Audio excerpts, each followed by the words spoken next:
Stonehill to host Tough Post. Thanks, Jack. First off, congrats to CJ and Kendall on the Golden Helmet, and obviously Coach Godek and his program. As Tom alluded to, we had a pretty eventful game Friday night down in New Haven, and Kendall definitely changed the course of that game consistently. You know, when they needed a big play, he either provided or gave great field position.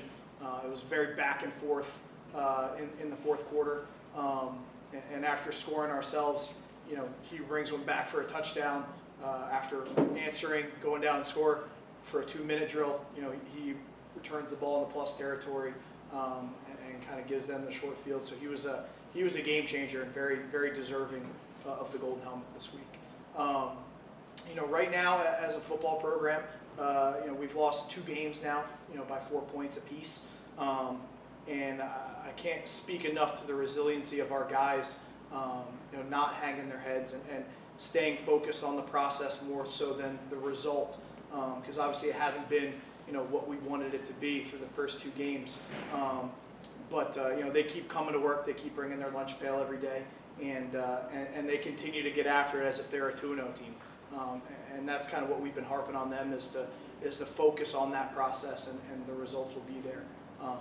You know, offensively, we had somewhat of a breakout performance by a freshman receiver in his second career start. Andrew Jamil from Dennis Yarmouth High School on the Cape had 16 catches for 150 yards and a touchdown.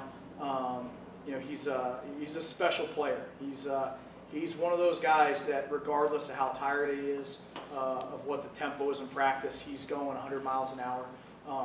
And it's great to see that as a freshman. He's almost a tone setter as a freshman.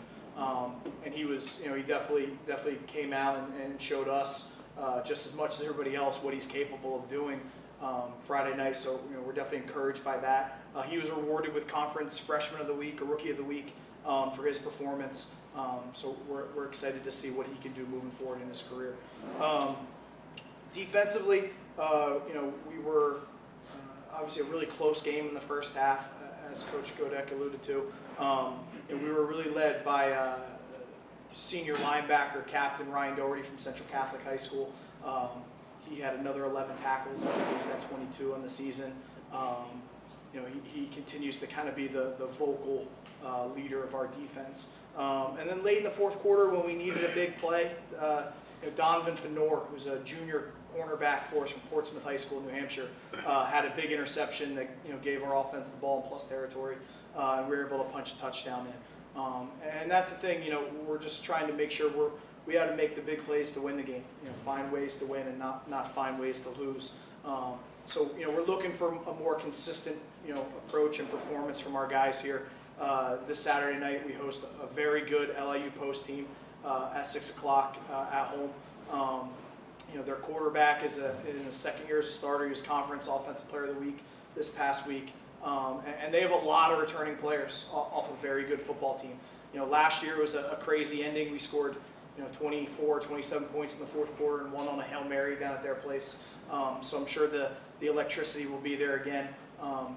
And hopefully, you know, we can just have a more consistent, you know, approach to our game plan and execution-wise. So looking forward to a great game, and best of luck to everybody else.